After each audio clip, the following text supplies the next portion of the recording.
नमस्कार, मैं अजय साहू और आप देखना शुरू कर चुके हैं शोरगुल टाइम्स। आज हम हैं मैडम जानवी पांडे जी के पास। मैडम एक ऐसी शख्सियत हैं जिनकी रचना अभी हाल में मुख्यमंत्री भूपेश बघेल की किताब का विमोचन किया है। काफी शिद्दत के साथ उन्होंने अपने किताब में रचनाओं का उकेरा है और जहां तक मैं समझता हूं कि बहुत कम ऐसे होते हैं जो गहराइयों तक छूने वाली कविताओं को उकेरते हैं।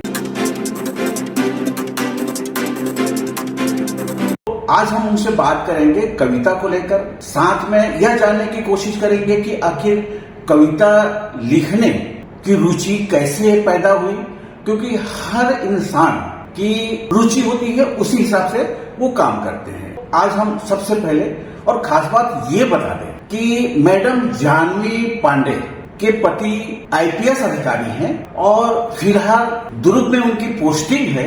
तो सबसे पहले तो मैडम हम आपसे ये जानना चाहेंगे कि आपका परवरिश कहाँ कैसे हुआ, कैसे लालन पालन किस ढंग से हुआ और किस ढंग से आपने इस ऊंचाइयों तक पहुंचा। नमस्कार आप सभी को, मैं हूँ जानवी पांडे, छत्तीसगढ़ की बेटी हूँ और मुझे खुशी है इस बात की कि आज मैं उसी जिले में बैठी हूँ जिस जिले की मेरी पैदाइश है। मैं सेकंड हैंड अस्पताल भिलाई में पैदा हुई और इत्तेफाक देखिए कि हम घूम फिर के आज उसी जिले में हैं जहाँ पर हमारा ननिहाल है, जो साहब का भी ननिहाल है।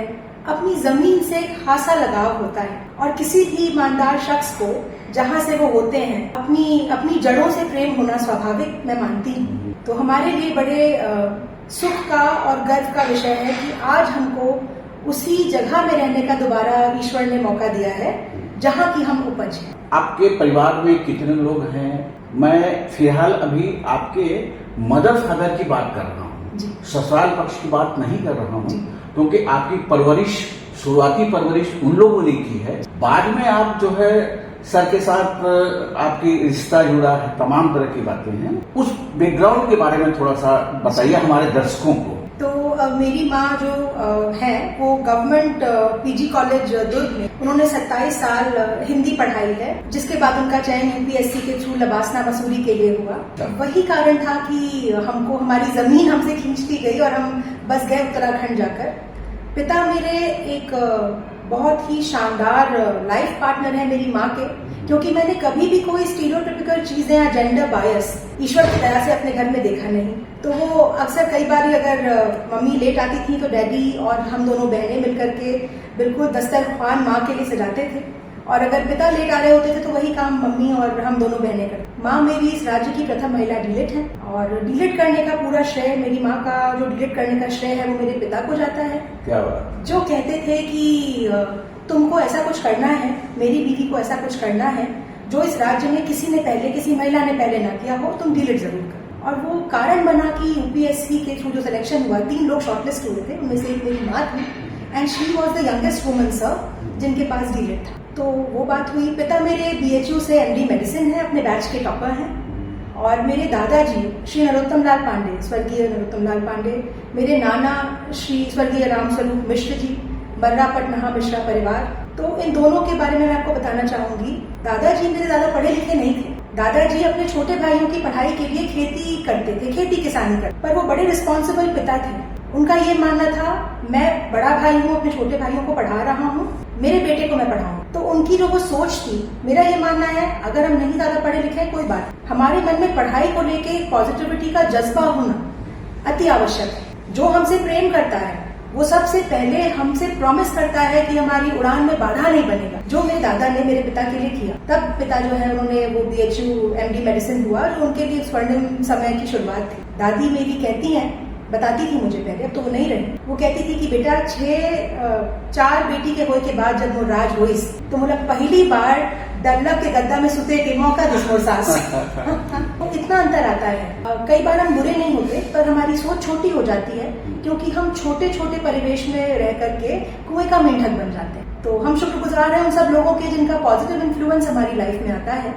दादाजी के जो बड़े भाई थे स्वर्गीय मोहनलाल पांडे जी, जो मेरे दादा ही हैं, और स्वर्गीय नंद किशोर पांडे जी, ये दोनों फ्रीडम फाइटर्स रहे हैं। सोचिए फ्रीडम फाइटर्स। ओहो। तो मोहनलाल पांडे जी जो हैं, उन्होंने गांधी जी को वेलकम किया था, रिसीव किया था जब वो दौरे पे उस जमाने में मध्य प्रदेश में आए थे।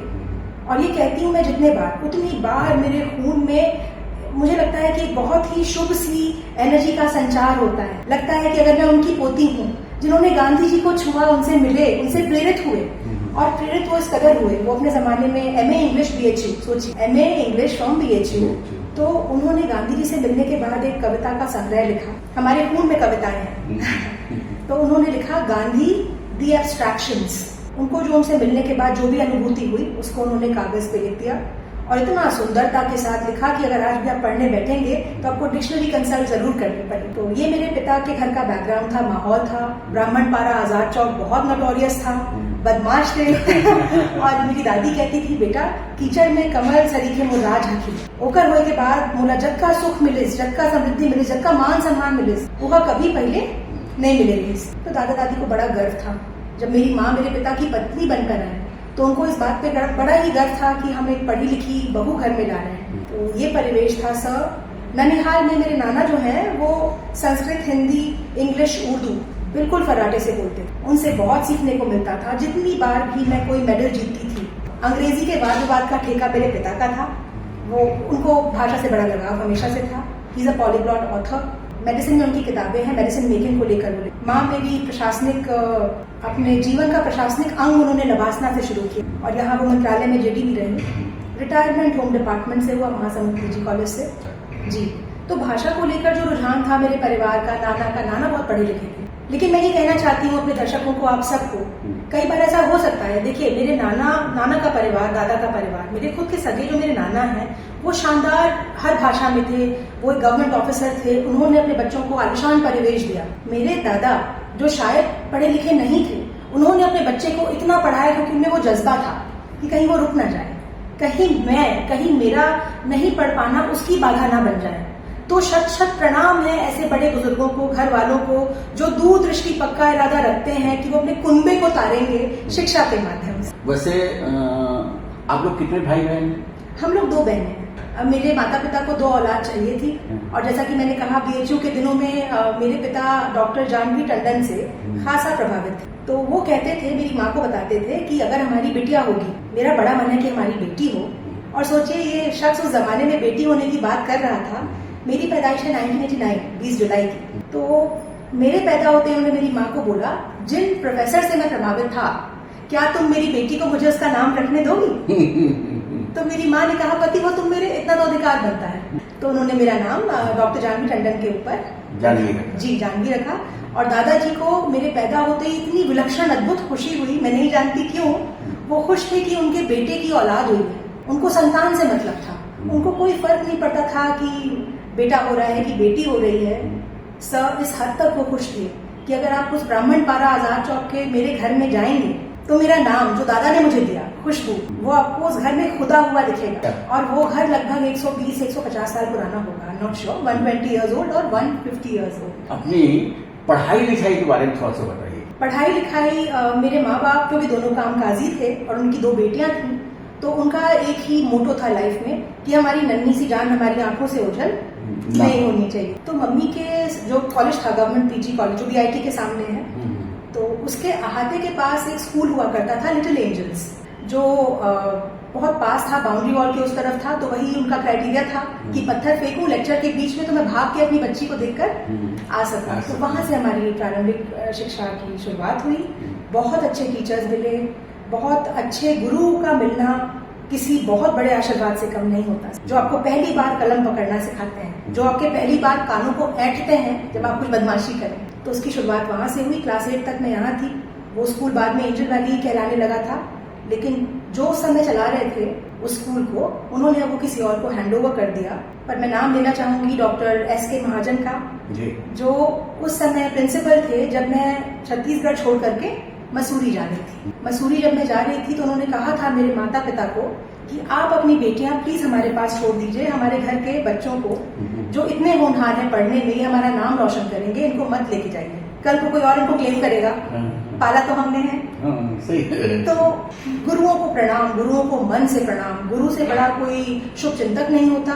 और जिसके साथ ईश्वर का आशीर्वाद होता है। ईश्वर हमने तो कभी देखा नहीं। ईश्वर हर उस शख्स में है जो आपको गलत करने पर जोर से डांटता हो, फटकार लगाता हो, पर डांटता इसलिए हो कि आपको बर्बाद होने से बचा ले। और ईश्वर की कृपा से हम जहाँ भी रहे, हमको गुरु अच्छे मिले क्योंकि हमको माँ सबसे अच्छी मिली। इसलिए क्योंकि मेरे माता पिता जब हमारा एडमिशन कराने जाते थे सर कहीं भी, तो वो ये कहते थे कि हमारे गुरुओं को कि हम कभी भी आपके शिष्य और आपके बीच नहीं आएंगे, आपको जो उनके लिए बेस्ट लगे वो आप करिए। ये हमारा सवाल कभी आपसे हो ही नहीं सकता कि आपने ऐसा क्यों किया या वैसा क्यों किया, ये आपका डोमेन है। हम अपनी बिटिया को आपके सुपुर्द कर रहे हैं इस विश्वास में कि आप उसकी भलाई का ध्यान रखेंगे, और सबने रखा। तो जब मसूरी गए, मुझे याद है मम्मी ऑलरेडी ज्वाइन कर चुकी थी, उनको ज्वाइन करना था और हमारे फाइनल एग्जाम्स यहाँ होने वाले थे छत्तीसगढ़। मेरे मामा यहाँ पे गवर्नमेंट पीजी कॉलेज में प्रिंसिपल हैं, इंचार्ज प्रिंसिपल है हालांकि, डॉक्टर रमेश मिश्रा। तो उन्होंने कहा कि जीजी तुम जाओ, बच्चियों को मैं पढ़ा दूंगा। जीवन में पहली बार सर मैथमेटिक्स में मेरे 75 आउट ऑफ 100 आए। इसलिए मैं कह रही हूँ क्योंकि मुझे मैथमेटिक्स से इतना द्वेष था, चिढ़ थी कि मैं अपने पिता को कहती थी बस 10th पास कैसे भी कर लूं, फिर बाद में मुझे ना एक कुत्ता रखना है, उसका मैं नाम मैथमेटिक्स रखना चाहती हूँ। तो वो था मामा जी के आशीर्वाद से, उन्होंने बहुत अच्छे से पढ़ाया। मुझे लगता है कोई विषय कभी हुआ नहीं होता। और मेरी माँ क्योंकि हिंदी में डिलेट है, मेरे पिता अंग्रेजी क्या बोलते हैं, तो उनकी नाक कट जाती अगर मैं अंग्रेजी का एक भी डिबेट हार जाती, माँ की नाक कट जाती अगर मैं हिंदी का डिबेट हारती। तो दोनों पति पत्नी आपस में कंपटीशन लगाते थे कि हमारी बेटी हिंदी ज्यादा अच्छा बोलेगी कि अंग्रेजी ज्यादा अच्छा बोलेगी। ईश्वर की कृपा से वो सब तो ठीक रहा, लेकिन जब मसूरी गए तो एक रियलिटी चेक मिला, क्योंकि छत्तीसगढ़ की मैं हूँ, मुझे गर्व है मेरे छत्तीसगढ़िया सबले बढ़िया होने पर मसूरी जाने के बाद सर मैंने बहुत करीब से देखा कि यहाँ के स्कूल्स में, और देहरादून मसूरी के स्कूल्स आप जानते हैं पूरे हिंदुस्तान में बड़े फेमस हैं, हम वहाँ गए जहाँ हमने कभी सोचने की अपने सपनों में भी कल्पना। लबासना में तब डायरेक्टर थे विनोद कुमार सर, बहुत ही senior IAS officer Nagaland cadre के, वो मेरी प्रेरणा है। उनका नाम लिए बिना जीवन अधूरा हो जाएगा। उनकी एक आंख पत्थर की थी, बूढ़े थे और वेरी डिसिप्लिन्ड मैन। उनकी घर में भवानी की बड़ी सी प्रतिमा थी और उनकी एक बहुत सुंदर आदत थी, अगर उनको आपकी सराहना करनी होती तो वो हमेशा सरेआम भरी महफिल में करते, और अगर उनको आपको डपटना होता, डपटना भी बहुत जरूरी होता, तो वो पास बुला के कानों में आपको कुछ ना कुछ बोल देते। तो उस व्यक्ति के लिए सम्मान बढ़ जाता है जो ऐसा करता है। दुनिया में इसका विपरीत होता है, आप सॉरी पर्सनली बोलते हैं और आप बेइज्जती सरेआम करते हैं क्योंकि आपका इंटेंशन गलत है। तो मुझे याद है जब मैंने मम्मी को कहा कि आप क्या बेइज्जती कराने के लिए हमको मसूरी लेकर आई हैं, क्यों ऐसा कर रही हैं। दोनों हम बेटियां अपनी माँ का पैर पे अपने माथे को रख के रोते थे सर लिटरली कि मम्मी प्लीज वापस छत्तीसगढ़ के वही प्यारे से स्कूल में भेजो, क्योंकि हमको लगता था ना यहाँ पे हम हीरो हैं। और वहां पे जाके लगने लगा कि हम बिल्कुल बहुत बड़े शून्य के अलावा कुछ भी नहीं है। तो मेरी माँ ने मुझे कहा था, अच्छा मैं माँ का नाम सिर्फ इसलिए ले रही हूँ क्योंकि तब मेरे पिता HOD फार्माकोलॉजी बन के कुटपड़ी उडुपी चले गए। He was posted in Karnataka. पहली बार पति पत्नी अलग हुए थे और उन्होंने हमें कहा था कि एक एक बेटी बढ़ जाओ। तो बेटियां बेटियां होती है, बच्चे कहना चाहिए मुझे, कोई बच्चा माँ को नहीं छोड़ता। तो मम्मी के जिम्मे दोनों बेटियां आई, डैडी मेरे कर्नाटका में रहने लगे। तो मैंने जब मम्मी को कहा कि प्लीज बेइज्जती कराने लाई हो, छोड़ दो हमको, दोनों को छोड़ दो, वापस भेजो छत्तीसगढ़, तो उन्होंने कहा बेटा जियो चाहे मरो, रहना यहीं पे है। और जब कोई चीज नहीं आती तो मुंह बंद करना, ध्यान से सुनना उनकी बातें जो तुमसे बेहतर है। तो वो एक बहुत बड़ी शिक्षा थी। क्या बात। मतलब माँ ने जिस ढंग से हौसला बढ़ाया आप लोगों का जी। और परिवार को जो एक साथ रहने की प्रेरणा उन्होंने दी, जिसके वजह से आप लोग आज इस पोजीशन पे है। जी सर। बहुत संभव है कि माँ बाप से दूर रहने के बाद जो आज स्थिति है वो नहीं होती, बिल्कुल है ना। लास्ट आपका एजुकेशन कहाँ बहुत संक्षिप्त में? जी सर दिल्ली में रहा। माँ बाप का एक फैसला था कि 10th के बाद हमारी बेटियों को हम घर से भगा देंगे।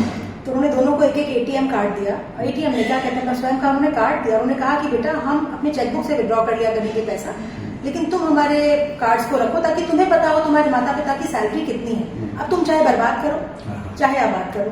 क्या बात। तो बहन चली गई देहरादून, मैं चली गई दिल्ली। मेरी 11th 12th की शिक्षा दिल्ली से हुई, क्वीन मेरी स्कूल से, जहाँ से शीला नाम भी है, शीला दीक्षित नाम मेरी वो बड़ी आइडल रही है। आप कुछ औरतों से नफरत कर सकते हैं, उनको प्यार कर सकते हैं, पर आप उनको इग्नोर नहीं कर सकते। ये उन औरतों में से एक औरतें हैं। एंड मुझे बड़ा गर्व होता है कि मेरे आसपास ऐसे पुरुष, ऐसी महिलाएं जीवन पर्यंत रही, और भगवान करे कि मेरी औलाद के पास भी ऐसा ही हो। जो सशक्त थे, जो सशक्त होता है वो औरों को भी सशक्त करता चला जाता है। तो पढ़ाई मेरी मिरांडा हाउस से हुई, और मिरांडा हाउस मेरे लिए मील का पत्थर है। मैं अपनी माँ को कहती हूँ कि अगर आप माँ हैं तो उतनी ही बराबरी की माँ मेरी मिरांडा हाउस भी है, क्योंकि उसने जो अदम्य साहस दिखाया है नारी सशक्तिकरण को लेकर, ग्लास सीलिंग्स को स्मैश करने की जो बात शुरू होती है। पहले मन था कि किसी और के लिए सुंदर हो जाना, मिरांडा जाके समझ में आया कि सुंदरता तुम्हारे मन में है, तुम्हारी चमड़ी में नहीं, और वो बहुत बड़ी शिक्षा है। वहां के गुरु में doctor Purnima Roy is my idol.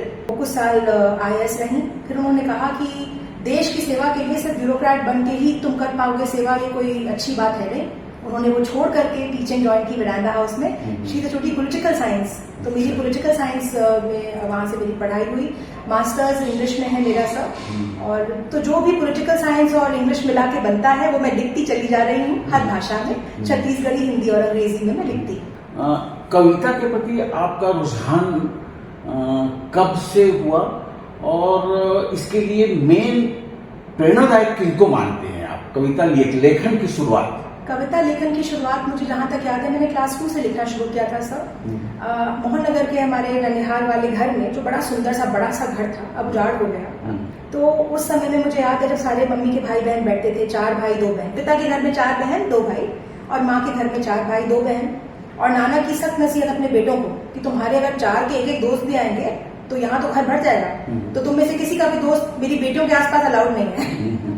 वो बाहर दोस्तियां निभाओ, अंदर बैठ के नानी भजन कीर्तन रामायण के दोहे, वो मतलब वो हर चीज, चौपाई रामायण, वो कहती थी सीताराम सीताराम सीताराम कहिए, जाहि विधि राखे राम ताहि विधि रहिए, विधि का विधान जान हानि लाभ सहिए, जाहि विधि राखे राम ताहि विधि रहिए।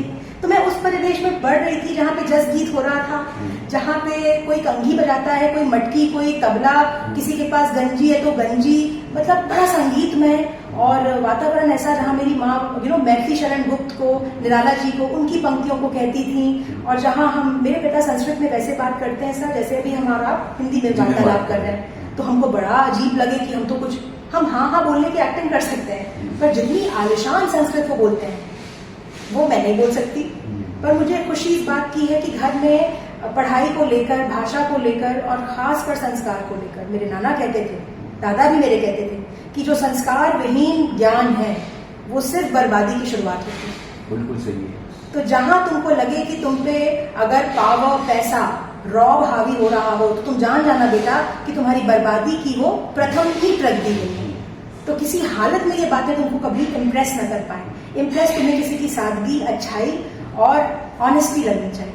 सर मैं एक बात और कहना चाहूंगी, संस्कार की हमने बात की है, तो संस्कार का तात्पर्य मेरा वो बिल्कुल नहीं है कि आप पूजा पाठ करके भगवान के पास चले जाएंगे। संस्कार का तात्पर्य मेरा वो है कि जो आपके सिद्धांत हैं, जो आपको उन्नति की ओर अग्रसर करते हैं, आप उनमें डटे रहें। मैं मेरी जाति क्या है, आपकी जाति क्या है, उससे मेरा कोई लेना देना नहीं है। मैं ये कहना चाहती हूँ कि आपकी जाति जो भी हो, मेरी जाति जो भी हो, आपका लिंग जो भी हो, मेरा लिंग जो भी हो, देखिए sex is a biological construct, gender is a social construct. हम यहाँ पे पेट्रियार्की को स्मैश करने की बात कर रहे हैं। कोई मुझे पुरुष विरोधी बिल्कुल ना समझे, क्योंकि मेरे पास आलिशान पुरुष हैं जिन पे मुझे बड़ा गर्व है, पर गर्व भी करना उन्होंने सिखाया जिन्होंने पहली बार उंगली पकड़ के चलना सिखाया था। तो कहने का तात्पर्य यह है, संस्कार मतलब ढोंग नहीं होता। आजकल के बच्चे जिस प्रकार दिग्भ्रमित होकर के झंडे ले लेके घूम रहे हैं, उनका पढ़ाई से वास्ता खत्म हो गया। जो आपको प्रेम करता है, जो आपका भला चाहता है, वो आपको हमेशा कहेगा कि तुम शिक्षित बनो, स्वयं के पैर में खड़े हो जाओ। पैर में खड़े होने का कोई मतलब ये सिर्फ नहीं है कि आपने जूते पहन लिया, आप रज की सुंदरता के साथ खड़े हो गए। और सुंदरता के देखिए पैरामीटर्स क्या है। सुंदर तो वही व्यक्ति है जो समाज के लिए कुछ अच्छा अपना दायित्व समझ के करना चाहता है, जो चलती हुई बच्चियों में फप्तियां नहीं कसता, अपनी बहन को छुपा के दूसरे की बहन को अश्लीलता से नहीं देखता। संस्कार असल ये होते हैं। संस्कार केवल 4 श्लोक बोल देना नहीं होता। तो ये बहुत बड़ी बात मुझे लगती है। संस्कार माने आपकी अच्छाई, आपके गुण, और संविधान के प्रति आपकी चेतना, आपकी जागरूकता, जो अपने देश को प्लीज किसी भी हाल में बंटने से बचाए। उससे बड़ा और कुछ होता नहीं। और अगर भगवान है, भगवान हमारे लिए उच्चतम कोटि में कुछ अगर शक्ति है, सर्वशक्तिमान अगर ईश्वर है मेरा, उसके बाद जो शक्ति मैंने पढ़ी है वो है मेरा संविधान। उसके अनुसार मुझे कार्यरत रहना है। सोचिए, रंग रूप की बात करते हैं और ये सोचते ही नहीं कि मानसिक सुंदरता कितनी जरूरी है, बिल्कुल सही। बौद्धिक सुंदरता कितनी जरूरी है। तो अभी तक आप जो है कितनी रचनाएं आप लिख चुकी हैं, और किताब तो मेरे ख्याल से ये पहली किताब जो है जिसका मुख्यमंत्री ने अभी परसों नरसों हाल में ही जो 5 तारीख को हरिषष्ठी के दिन हाँ। हमारे गांव से ही मुख्यमंत्री जी ने इसका विमोचन किया, माननीय एचएम साहब भी थे। ये किताब है मेरी, इसका नाम है आई गिफ्ट यू अ रेनबो, जो मैंने अपनी बिटिया को समर्पित। पर ये केवल बेटियों के लिए नहीं है, इसमें वो हर आपको अंग मिलेगा, हर आपको थॉट प्रोसेसेस मिलेंगी जो आमतौर पे जिनसे हम रोजमर्रा की जिंदगी में मुखातिब होते हैं। कई बार हमको बहुत डार्क और लो फील होता है सर, कई बार हम दुनिया से, अपने आप से भी, या कभी अपनों से भी निराश हताश हो जाते हैं। तो ये उन कविताओं, उन 62 कविताओं का संग्रह है जो मैंने आसान अंग्रेजी में लिखा था, अपनी बिटिया के लिए ही लिखा था। आज उस इतनी पर्सनल चीज को मैंने दुनिया के सामने लाने की ठानी, ये सोचकर कि शायद इससे बाकी बच्चे भी, बाकी और लोग भी लाभान्वित हो सकते हैं। अभी अपन हिंदी की बात कर रहे थे मैडम। जी जी। और आपकी रचना या बुक्स जी आपने अंग्रेजी में लिखी है, जी, है ना? जी जी। तो मैं समझना ये चाह रहा था कि हिंदी ज्यादातर लोग पढ़ने वाले हैं, उनकी आबादी ज्यादा है जो हिंदी समझते हैं। जी जी जी। तो ये कविता हिंदी में नहीं होनी चाहिए थी? सर हिंदी में मैंने लिखा है, हाँ। मैंने लगभग 500 कविताओं से ऊपर अब लिख लिया है। 365 कविताएं हो गई थी जब बिटिया मेरी 7 महीने की हुई। उन्हीं से प्रेरणा पा पा के मैं लिखती चली गई। प्रेरणा वही है, भले उनके लिए कुछ थॉट्स बहुत बड़ी होकर समझेंगी, लेकिन प्रेरणा एकमात्र है, और वो है मेरी बिटिया, जिन्होंने मेरे और शलभ के जीवन में आकर हम पे कृपा की है। मेरा मानना है कि अगर भवानी ने मुझे मेरी संतान से नवाजा है, तो मेरा ये दायित्व बनता है कि शलभ और मैं, हम दोनों अपने आप से बेहतर एक स्पेसिमेन छोड़ के ईश्वर के पास धन्य होकर जाएं जब भी हमारे जाने का मौका। अच्छा, आपको कविता लिखने के लिए कौन सा समय सुटेबल लगता है? आप इतनी व्यस्त उसमें रहती हैं, उसके बाद भी लेखन से इतने शिद्दत से जुड़ी हुई हैं, और इतनी सारी कविताएं लिखी कि आज पुस्तक के रूप में उसकी परिणति देखने को मिल रही है। जी जी। तो किस समय आप कविता लिखती हैं? सर मुझे जिस समय प्रेरणा मिलती है, अगर मैं गार्डन में बैठी हूँ, चाहे मैं किचन में कुछ बना रही हूँ। अच्छा, बनाने का मतलब ये कि जब मन हुआ मेरा कुछ बढ़िया खाने का, तो मैं बनाने जाती हूँ, वो भी स्वतः की प्रेरणा से। अच्छी बात यह है कि जहाँ प्रेरणा आपको लगता है कि मिल रही है, कभी गाड़ी में बैठे बैठे, कभी ट्रैवल करते हुए। मैं बहुत ही ओल्ड स्कूल को बिलोंग करती हूँ। मुझे व्हाट्सएप, टेलीग्राम, इंस्टाग्राम, इनफैक्ट मेरे पब्लिशर जो दिल्ली के हैं मिस्टर नीरज मित्तल, उन्होंने कहा कि मैम आप प्लीज इंस्टाग्राम में आइए। तो इस बुक के विमोचन के बाद मैंने अपना इंस्टाग्राम अकाउंट इनफैक्ट अपने देवर से बनवाया है। अच्छा। तो खुशी की बात यह है कि मैं बहुत ओल्ड स्कूल हूँ, तो मुझे नई किताब की सुगंध, इंक की जो गंध होती है, वो पेपर को पलटते हुए जो आवाजें आती हैं, वो मेरे लिए बड़ा एनकरेजिंग मुझे लगता है। मेरा शौक है, मुझे इतनी खुशी होती है जब मैं कलम पकड़ती हूँ, और मेरा मानना है कि दुनिया में सबसे सुंदर स्त्री वो है मेरे लिए, जो कलम पकड़ती। जिसे कलम पकड़ने का इल्म नहीं, वो कहीं ना कहीं कुछ मिस आउट कर रही है, खासकर बेटी।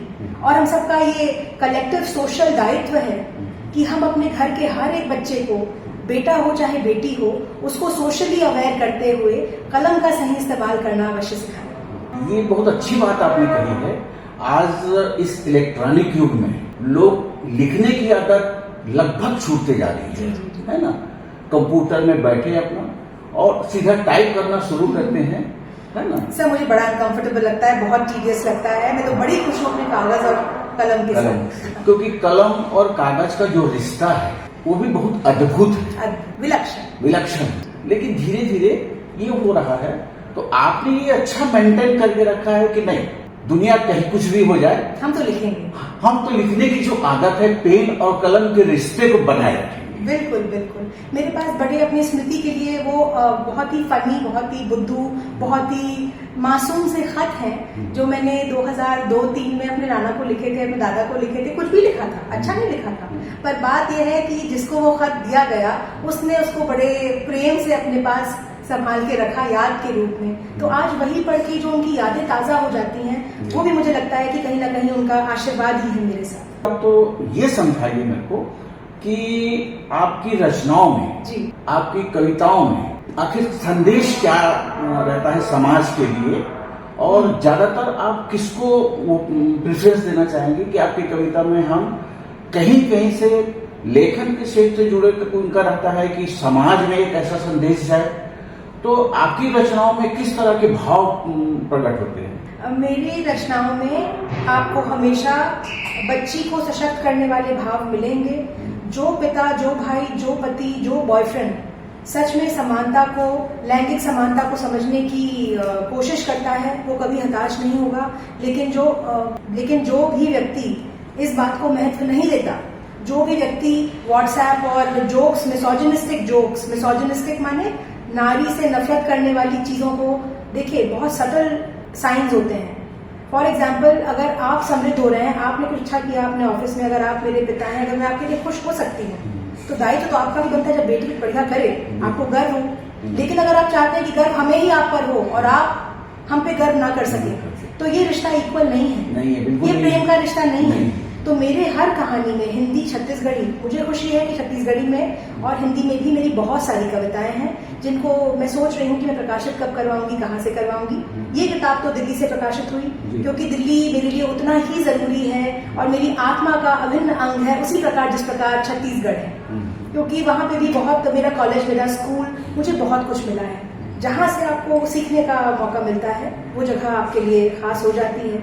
तो महत्वपूर्ण बातें आपको मेरी किसी भी रचना में ये मिलेंगी कि मैं हमेशा हर उस शख्स को सेलिब्रेट करना चाहती हूँ जो उन्मुक्त गगन में उड़ने की आजादी अपने हर एक बच्चे को देता है, इररिस्पेक्टिव ऑफ जेंडर। और जो स्वतंत्रता मुझे आप अगर प्रदत्त करते हैं, प्रदान तो आप कर नहीं सकते, प्रदान तो मुझे मेरे भगवान ने किया था और फिर मेरे संविधान ने किया है, तो आप देने वाले कोई है नहीं। पर अगर आप मेरी समानता को, अगर आप मेरी विचारधारा को या मेरे उन्मुक्त मन के थॉट प्रोसेसेस को अगर रिस्पेक्ट कर सकते हैं, तो मैंने बेटी नाम की कविता में कहा है कि जहां पे बेटी माता पिता का ध्यान रखेगी, जहां माता पिता बच्ची का ध्यान रखेंगे और जहां वो बेटों को, एक मेरी कविता राजा बेटा भी है, जहां पे वो बच्चे को एंटाइटल्ड होने से बचाएंगे। हर बच्चे की गलती को राजा बेटा बाद में नहीं करेगा ऐसा बोल के दरकिनार नहीं कर देंगे। वो देखेंगे कि उनका बच्चा उन्मुक्त उड़ान भरेगा और दुनिया वाहवाही में उसको हतप्रभ होकर देखती नजर आएगी। दूसरी पुस्तक आपकी कब तक प्रकाशित हो गई और वो हिंदी में रहेगी कि छत्तीसगढ़ी में रहेगी? इसी में भी असमंजस है, अभी मैं डिसाइड नहीं कर पाई हूँ, क्योंकि हिंदी और छत्तीसगढ़ी की लगभग सेम अमाउंट ऑफ कविताएं मेरे पास हैं। पर डेफिनेटली मेरे पिता मुझे कहते हैं कि तुम्हारी कुछ कविताओं को पढ़ के मुझे लगता है कि तुमसे बहुत लोग बड़े ही परेशान हो जाएंगे क्योंकि तुम दखल कर रही हो उन जगहों में, खासकर छत्तीसगढ़ी भाषा में, जहां अभी तक किसी ने ऐसा लिखने की सोची ही नहीं। अंग्रेजी में आपको ये थॉट प्रोसेसेस मिलेंगी, लेकिन छत्तीसगढ़ी में जब मैं गांव तक अपनी बात को रख पाऊंगी। एक मेहरारू नाम की कविता है सर मेरी, जिसको मैंने खासकर रूरल इंडियन विमेन के लिए लिखा है। हालांकि जो छत्तीसगढ़ी नहीं होंगे वो उसको शायद ना समझ, पर लिखा इसीलिए गया था सोच करके, देखिए बिल्कुल नहीं होता, सही साथी मिले तो ब्याह करिए समझ में आता है, लेकिन ब्याह किसी का अंततम सफलता का द्वार या पैमाना या पैरामीटर नहीं हो सकता, ऐसा मेरा मानना है। पर मैंने मेहरारू उन सब के लिए लिखी है जो किसी न किसी की बीवी बन चुकी हैं और जो कहीं ना कहीं अपमानजनक स्थिति को भी अपने जीवन का एक अभिन्न अंग मानने लगी हैं, जिनके लिए अपने पति के विरोध में खड़ा होना मर जाने से भी बदतर है, जो अपने लिए स्टैंड नहीं ले पाती। तो मेहरारू से मैं उनको ये मैसेज दे रही हूँ कि तुम सेलिब्रेट उसी शख्स को करना जो तुम्हें प्रेम करता हो। मर्द वही जो हाथ न छोड़े, नामर्दी गुमनाम, और नामर्दी केवल वही है जहां पे आप अपने घर की महिलाओं को सुरक्षित और हैप्पी देखने से कतराते हैं, क्योंकि आपका ईगो इतना बड़ा है कि आपके सामने हर कोई तुच्छ बन जाता है, इंक्लूडिंग आपकी औलाद। बेटा भी, पितृसत्ता किसी के लिए सहज और अच्छी चीज नहीं है, ना कि पुरुषों के लिए भी। क्यों नहीं है? क्योंकि पुरुष को ये बता दिया गया है कि मर्द को दर्द नहीं होता, आदमी को चोट नहीं लगती। अभी आपके अगर बॉडी में कीड़ा ठोकेंगे आपको दर्द नहीं होगा, बिल्कुल होगा। ये क्या बात हुई? तो हम जिस तरीके की टॉक्सिक मैस्कुलिनिटी की बात कर रहे हैं, हम अपने आधी से ज्यादा आबादी का दिमाग तो ऐसे ही खराब कर दिए हैं कि तुम राजा बेटा हो, तुम्हें दर्द नहीं होता, तुम मर्द हो। ये परिभाषा दी हमने मर्द होने की। मर्द होने की परिभाषा वो है कि तुम आलिशान पिता बनना, तुम पार्टनर बनो यार, तुम किसी का हाथ पकड़ो नहीं, और अगर तुमने किसी का हाथ पकड़ लिया तो ऐसा पकड़ना कि दुनिया यहाँ की वहां हो जाए, वो हाथ कभी ना छूटने पाए, अटूट। ये होता है मर्द होना। आपने अभी तक जितनी कविताएं लिखी है जी, उसमें सबसे फेवरेट आपकी कविता कौन सी है? सबसे फेवरेट दिखाएं। और हमारे अंग्रेजी में कि छत्तीसगढ़ी या हिंदी में? सब जो आपको अच्छा लगे, जो मुझे चाहे अंग्रेजी हो चाहे हिंदी हो, मैं फेवरेट की बात कर रहा हूँ। फेवरेट। आप हमको हमारे दर्शकों को सुनाएं उस कविता को। जी जी। तो मैंने ये कविता कल ही लिखी है जी। हमारी जो प्रेस कॉन्फ्रेंस हुई थी इस किताब के विमोचन के बाद, उसके बाद एक प्रेस वार्ता रखी गई। प्रेस वार्ता में जो कुछ प्रश्न मुझे पर्सनली बहुत अच्छे ना लगे हों, मुझे दकियानूसी लगे, लेकिन उनका जवाब मैं वहीं पे देने की बजाय एक कविता के माध्यम से देना चाहती हूँ, क्योंकि हम कृतियों में बिलीव करते हैं, हम कल्पनाओं में बिलीव करते हैं। तो इस कविता का नाम है प्रश्न। प्रश्न पूछते हैं, और पूछते भी कैसे कैसे प्रश्न है, इग्नोरेंट है शायद। नारी ही नारी की दुश्मन होती है, पूछते हैं ऐसा क्यों, फिर चेष्टा करते हैं करें उन औरतों का चरित्र हनन जो अपने असंवेदनशील संबंधों को छोड़ बन जाती हैं कुछ आलिशान। नारी ही नारी की दुश्मन होती है, इस स्टेटमेंट की आड़ में अपनी डिपेंडेंट महिलाओं को सिखाते हैं अपनी भाषा बोलना। गूंगी गुड़िया को अपनी जुबान उधार देते हैं, क्योंकि गर वो कर भर दे कुछ अपने मन का तो इनका इनसेक्योर चित्त फुफकार मारता है सर्प की तरह। क्या बात, क्या बात। इन्हें पसंद है वो लोग जो इनसे कभी सवाल ना करें, और अगर खुदा न खास्ता सवाल कर भी दें तो केवल ये, मैं कैसी लग रही हूँ, खाने में क्या बनाऊं, तेरे घर के आंगन की तुलसी मैं कैसे बन जाऊं। ऐसे प्रश्नों तक ही सीमित रहें, लांघें बिल्कुल नहीं इस दहलीज को। क्यों नहीं पूछते ये वो प्रश्न जो समाज में सार्थक संवाद शुरू करें। क्यों नहीं पूछते कहाँ तक पढ़ाई की और कहाँ तक पढ़ना है। क्यों नहीं पूछते अपने बच्चों से कि उनका सपना क्या है। शायद इसलिए नहीं पूछते होंगे कि उन्हें कोल्हू के बैल की तरह बनना है जो चलता रहे आंख मूंदे इस विश्वास में कि कहीं तो पहुंचेगा। विडंबना यही तो है, निरर्थक प्रश्नों की बाढ़ है और सार्थक प्रश्नों की कमी। किंतु तुम हताश ना हो, पूछते रहना जटिल सवाल, प्रोत्साहित करना मेरे देश के एक एक बच्चे को लिंक भेद ना करना तुम, कि वो पा सके अपनी मनचाही मंजिल। पता है कुछ लोगों के वारिस केवल बेटे क्यों होते हैं, बुढ़ापे में सहारा बेटा ही क्यों होगा। लालच ने प्रेम की ओढ़नी ओढ़ी है यहाँ, वरना वारिस तो हर उस शख्स के पास है जिसने अपने आप से बेहतर अपना एक नया नन्हा स्वरूप रचा है जीवन में। क्या बात, क्या बात। संतान बेटी हो या बेटा, बस काश के काबिल बनके मेरे देश के संविधान को बचाए। ये मेरी सबसे फेवरेट कविता है। आज मैं हालांकि एक पत्रकार के रूप में आपके पास आपसे बातचीत करने आया था, लेकिन आपकी कविता सुन के थोड़ी देर के लिए मैं श्रोता बनकर ताली बजाने का मन कर रहा है। Thank you so much. बहुत सुंदर रचना। आप प्रेरित करते रहे। नहीं बिल्कुल, वो तो है ही है, सुना भी हूँ उसको जी। और इसीलिए मैं साहब से ये बात किया कि मैडम से मेरी इंटरव्यू करवा दो। आपका बड़प्पन है सर, हमारे लिए खुशी की बात है कि आप हमारे आइडियाज को लोगों तक पहुंचाएं। हाँ, और मैं निश्चित तौर पे साहब का आभार व्यक्त करूंगा कि उन्होंने बिल्कुल सहमति दी। और बोले कल की बातचीत हो रही थी तो वो बोले व्यस्त, शायद कल व्यस्त रहे होंगे आप। जी जी। तो आज फिर मैं उनको फोन किया तो उन्होंने कहा कि ठीक है मैं बात करके बताता हूँ। शुक्रिया आपका। ये मेरे को बहुत अच्छा लगा। अपन थोड़ी सी बातचीत अपन कर लेते हैं साहब और आपके बीच रिश्तों को लेकर। बिल्कुल, है ना, बिल्कुल, कि कैसे रिश्ता आप लोग का जुड़ा। जी जी, है ना जी जी। और किस तरह के पार्टनर आप लोग संदेश के रूप में लोगों को, दर्शकों को देना चाहते हैं कि कैसा पार्टनर चाहिए लोगों को, उन पार्टनरों के बीच में आपसी तालमेल किस तरह का होना चाहिए। शलभ और मैं, हम वाजीराम एंड रवि, जहाँ पे हम यूपीएससी की कोचिंग के लिए जाते हैं सर, वहाँ हम क्लासमेट्स थे, ऐसा मुझे साहब ने बताया। जी जी। मैंने उनको वहाँ पे कभी देखा नहीं, क्योंकि विडंबना देखिए 450 बच्चे एक कक्षा में होते हैं। 450 में से केवल 30 बच्चियां थीं जिनके माँ बाप उन पे उतना ही खर्च कर रहे थे जितना कि एक लड़के के माता पिता कर रहे थे। वहाँ पे हर उम्र का आदमी, हर उम्र की बच्चियां, औरतें आपको मिल जाएंगी जो यूपीएससी के विश्वास में कि आज नहीं तो कल हम क्लियर करेंगे तो बनेंगे डीएम, बनेंगे एसपी। और हम सब जब यंग होते हैं तो हमें लगता है कि हम सब कुछ कर सकते हैं। क्या हुआ कि इनका कहना है कि हम क्लासमेट्स थे। मुझे पता नहीं था कि हम क्लासमेट्स थे, क्योंकि मैं उन 30 बच्चों में से एक थी और वो बाकी 430 बच्चों में से एक थे। तो मैं तब मिरांडा हाउस में पढ़ रही थी और पढ़ने के साथ साथ में यूपीएससी की तैयारी कर रही थी। मेरी माँ 2009 में छत्तीसगढ़ वापस आई हैं। मैं तो 2016 में शादी करने के बाद ही वापस आई। तो जब शलभ और मैं क्लासमेट्स थे तो उनका कहना है कि वो तब से नोटिस कर रहे थे। अच्छा। और वो नोटिस करते थे कि जब मुझे कोई पसंद नहीं आता वो जरूर बात करता है। सर, मुझे गुस्सा केवल एक भाषा में आता है गुस्सा मुझे केवल अंग्रेजी में आता है।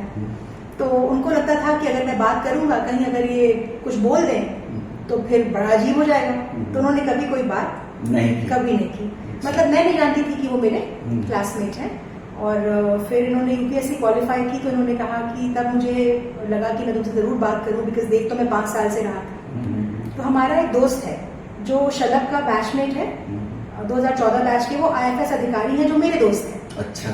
तो जब शलभ ने बात करने की चेष्टा की मुझसे फेसबुक के थ्रू, तो उनको मैंने बोला था कि अगर तुम ऐसे ही कोई ऐरे गहरे ब्यूरोक्रेट हो तो प्लीज बैक ऑफ कर लेना सर, ये कहने की हिम्मत आती है क्योंकि हमको हमारी माँ ने लबासना में 8 साल पाला था। सही है। और हमारे घर में ईश्वर की कृपा से मेरे घर में प्रोफेसर्स एंड डॉक्टर्स और थोड़े बहुत ब्यूरोक्रेट्स रहे हैं। मैं आपको बताना चाहूंगी कि मेरी नानी के नाना एमपी गवर्नमेंट में, ये अंग्रेजों के जमाने की लिटरली बात हो रही है, जो पांडे वेतन आयोग चलता है वो मेरी नानी के नाना के नाम पे चलता है। अच्छा। बंशीलाल पांडे और मनहरन लाल पांडे, ये लोग जो हैं, ये लोग मेरी नानी के ननिहाल के लोग हैं। नानी के नाना के बड़े भाई चीफ सेक्रेटरी थे। क्या बात। तो ईश्वर की गौरवान्वित परिवार से हैं। बहुत मेरी किस्मत है सर, और कुछ नहीं। तो जब शलभ और मेरी जब बात हुई तो उनको मैंने कहा कि अगर तुम उल जरूर ब्यूरोक्रेट हो तो हट जाना, क्योंकि बहुत गलत इंसान है ये 3 लोगों को मैं देख रही थी हमारे कॉमन फ्रेंड्स में। एक थे राहुल राकेश जो मेरे दोस्त हैं, मैंने आपको बताया इनके बैचमेट हैं, और 2 थे मेरी माँ के कॉलीग्स। मेरी माँ ब्यूरोक्रेट बस नहीं है, बाकी उनके सारे पावर्स सेम थे लबासना में जब वो पदस्थ थी। तो उनके 2 आईएएस दोस्त थे मेरी माँ के, 1976 बैच के थे, एक 1982 बैच के आईएएस थे। तो मैंने शलभ को कहा तुम्हारा बैकग्राउंड चेक कराऊंगी, ठीक हुआ तो बात करूंगी, नहीं तो शलभ ने मुझे बड़ी सहजता और सादगी से कहा, जो उनका मूल स्वरूप है, स्वभाव है उनका। उन्होंने कहा कि आप कहीं से पता लगा ले, मैं एक अच्छा इंसान हूँ। तो हमारी बातचीत शुरू हुई सर। एंड ईश्वर से मैं शाहरुख खान की बड़ी फैन हूँ, और माँ बाप साहब भी शाहरुख खान के, सलमान सलमान खान के।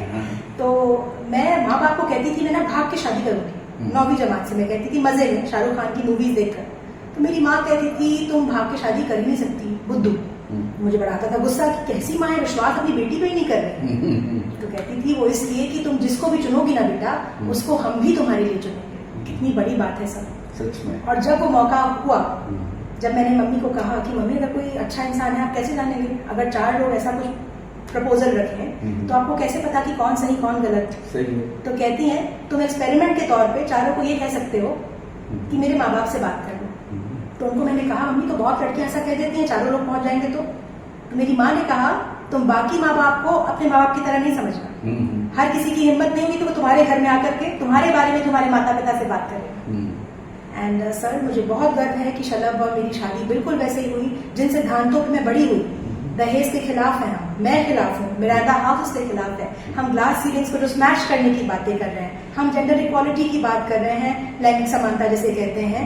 ये सब बातों को जो मैंने पढ़ा, जो मैंने अपने जीवन में आत्मसात किया, अपनी आत्मा में बसाया, जब मुझे लाइफ पार्टनर मिला तो ऐसा लाइफ पार्टनर मिला है कि जो उन सब बातों को वैल्यू करता है। हमारी शादी बिना 1 रुपए के दहेज के हुई और अच्छी हुई और ईश्वर का आशीर्वाद बना रहे, तो ऐसी हुई शादी।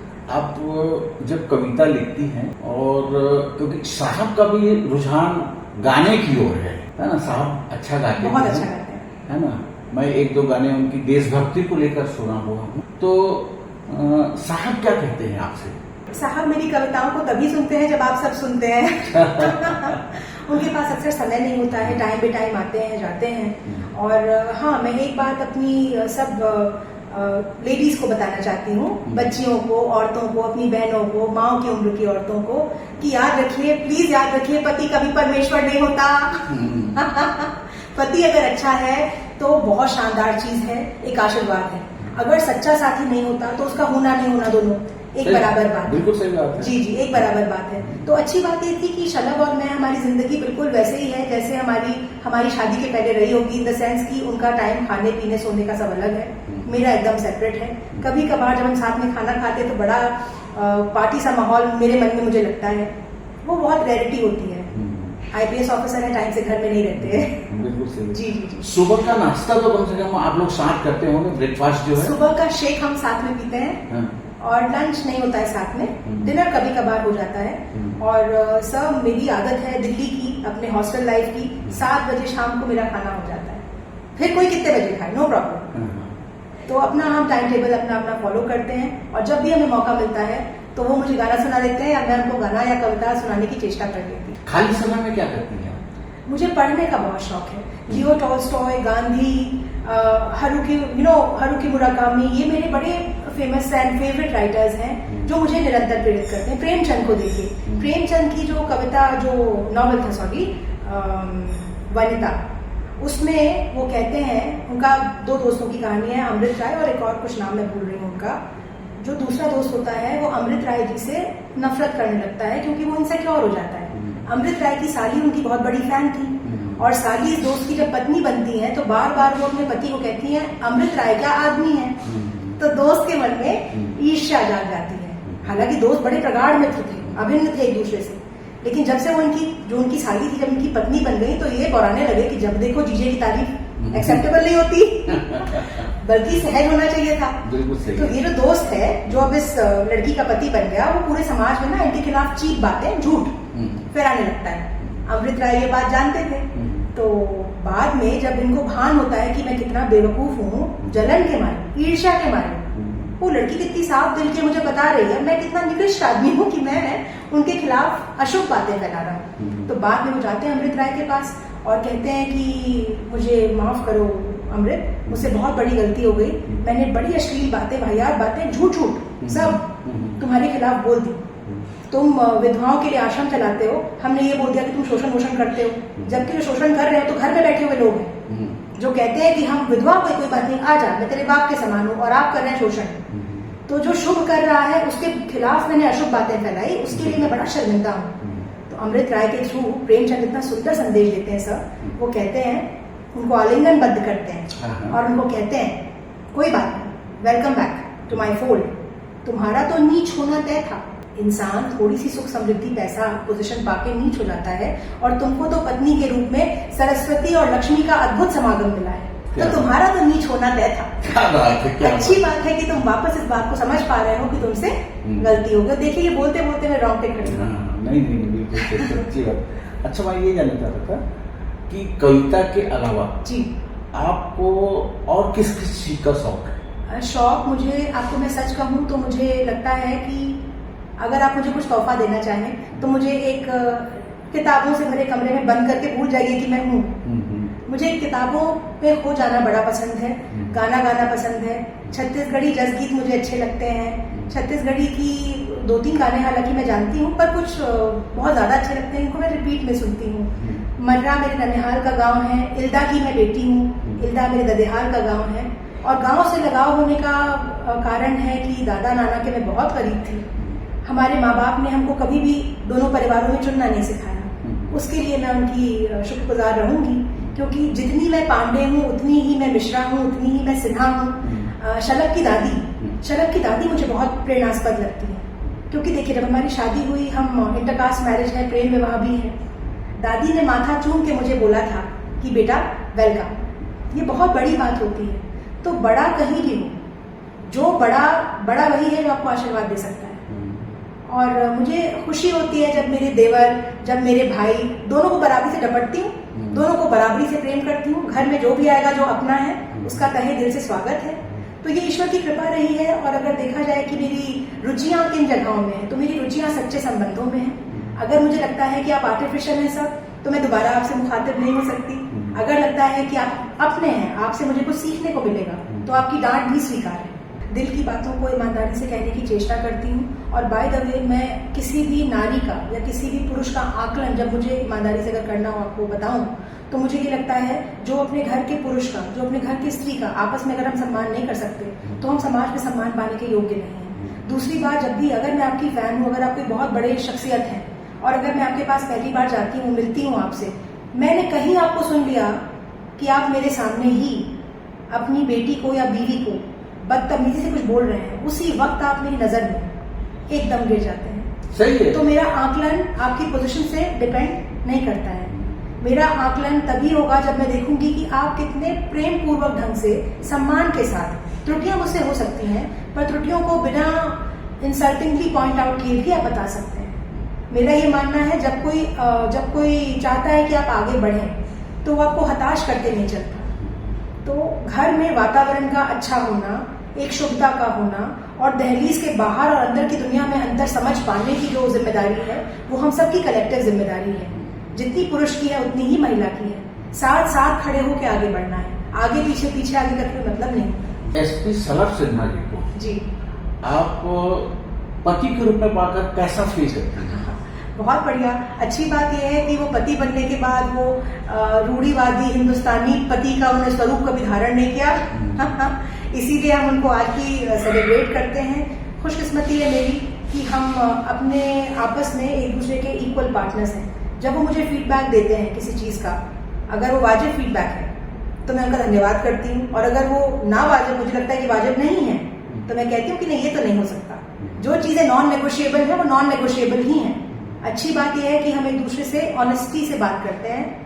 कभी भी मन रखने के लिए तुम बहुत बढ़िया हो या मैं बहुत बढ़िया हूँ ऐसे कहने की गलती हम नहीं करते। तो फीडबैक बिल्कुल ऑन द लूप चलता है। और मुझे लगता है प्रेम जो होता है ना, प्रेम ऐसी चीज है कि ऐसा नहीं है कि हमने प्रेम विवाह किया या आपने अरेंज मैरिज की, चाहे जो भी किया हो, वो बिल्कुल एक नन्हे से पौधे की तरह है वो रिश्ता। आपको उसको बारंबार सनलाइट दिखानी होती है, पानी सींचना होता है, उसका ख्याल रखना होता है। ऐसा नहीं है कि आज आप पति बन गए तो हमेशा के, हम कहते हैं ना लोग 7 जन्मों का रिश्ता है। मैं कहती हूँ एक जन्म को बने से निभा लो, फिर बाकी जन्म के बाद में देखे जाइए। आमतौर पे होता यह है मैडम कि लव मैरिज या अरेंज मैरिज, जी जी जी, है ना, जी, शादी के बाद सरनेम जो है ना, वो पति के साथ जुड़ जाता है जी। तो जैसे सलभ सिन्हा जी है जी, लेकिन आप अपने नाम के साथ अपने मायका पक्ष का जो पांडे है उसको जोड़ के जानवी पांडे लिखती हैं या कहती हैं, इसके पीछे कोई खास वजह?